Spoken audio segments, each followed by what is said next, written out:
May is soon coming to a close. With that comes the month of June. Today, we'll be discussing sneakers to resell in the month of June. If you're not into reselling, that's okay as well. You could use this guide to know what are going to be the most hype sneakers, the most limited, or even what popular general releases may potentially go on sale because, hey, we're all trying to save some money. Specifically, we'll be discussing the name of the sneaker, the retail, the release date, and whether the sneaker will be profitable or not, or they may even sit on shelves, resulting in a sale price. Feel free to subscribe and enable post notifications. This way, you stay 100% updated on all these profitable releases. Also, be sure to follow my Twitter for urgent updates and info, KeithAdam10, such as the recent shock drops we have seen, and for early information before these drops actually occur, Endurance always has your back. Kicking it off with the first for $120, we may potentially be seeing the SB Dunk Low Born and Raised one block at a time. Now I say potentially because these may be delayed until later in the month, but current public sources are saying the first, which might also just be skate shop releases, with sneakers being a different date. I'll of course keep you guys updated, but anyway, you can expect these to be very profitable with an incredible margin, full throttle whenever they do end up dropping. Also on the first for $125, we may potentially see the Dunk High Smoke Gray Black release. I say potentially because they are only loaded on Finish Line and JD calendars as of now, which are notoriously unreliable. Regardless, whenever they do drop, I'd expect them to just be personals. Also on the first for $150, we should see the KD 15 50 Years of Hip Hop release. These will most likely just be personals like most KDs, unlike the recent KD 15 BAD. The reason those were profitable was because they were extremely limited with only 1K stock dropping on Nike. This is something that I would normally post inside Endurance the night before, especially because it was a shock drop on the Nike app, so obviously even for the resale, this early information is very helpful, and the same goes for the recent Panda cleats that shock dropped on Nike and were very limited as well. Lots of these opportunities tend to come up, and Endurance always has your back with them, whether it's Nike early info, sneakers early info, or anything else related to sneakers, manual, or bot. Now, sneakers are really only scratching the surface of what Endurance offers though. I highly encourage you guys to broaden your horizons as a reseller or entrepreneur in general and consider other markets like concert tickets, cards, games, and much more. So you could join Endurance with the link in the description for a limited time if you happen to be interested. But moving on from that, on June 2nd, we have the APB LeBron 20 FAMU collab.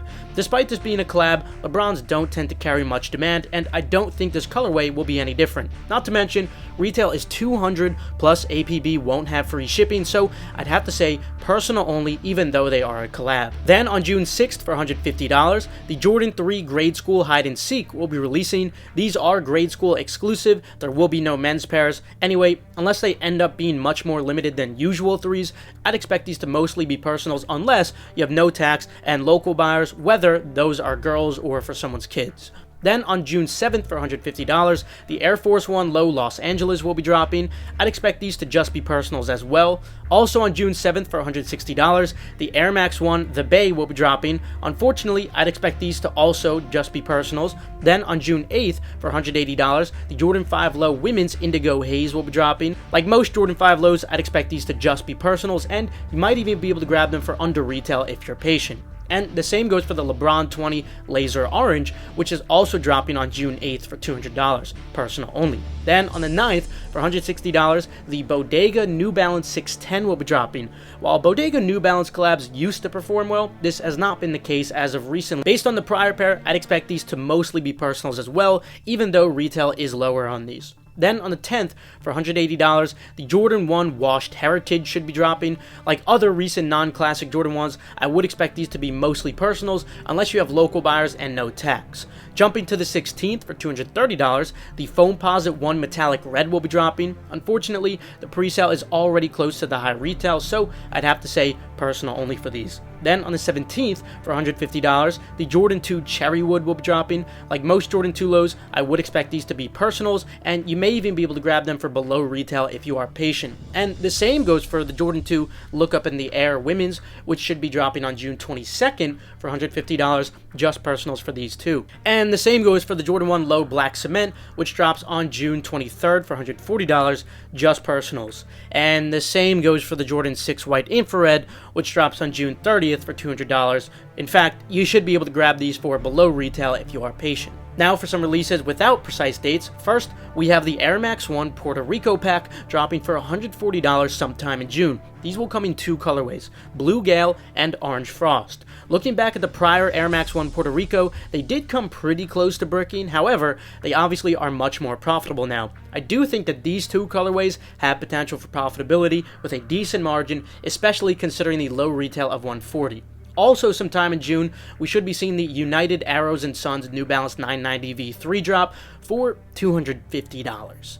While I'm not 100% on these at the moment, with a retail that high, I'd lean towards these mostly being personals, but I will keep you guys updated. Now, where the real fun in June will derive from will be whatever Yeezys Adidas decides to release. If you guys have seen my latest update video for Yeezys, you'll know that we have tons of them releasing soon, starting at the end of May this month.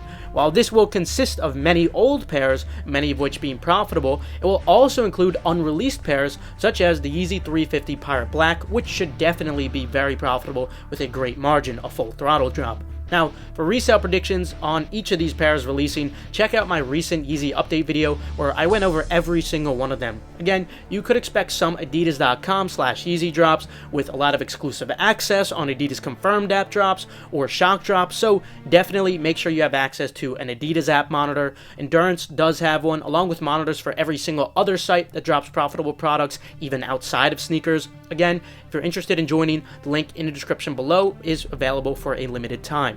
Anyway, that'll conclude it for today. You can feel free to leave a like if you enjoyed, or maybe if you learned a thing or two. Remember, you can now purchase Gargantua AIO for a limited time with the link in the description below too. Subscribe to stay 100% updated on all hype sneaker news. Also, you can feel free to check out the other links in the description below for reliable, fast, residential proxies from Kip Proxies, or feel free to try out e-deals for free with the free trial link below. Last but not least, make sure to follow my Twitter, KeithAdam10. This way, you guys stay updated on all urgent info like I was going over today. With that, though, I will see you guys later. Have a fantastic rest of your day, and of course, good luck on these upcoming releases.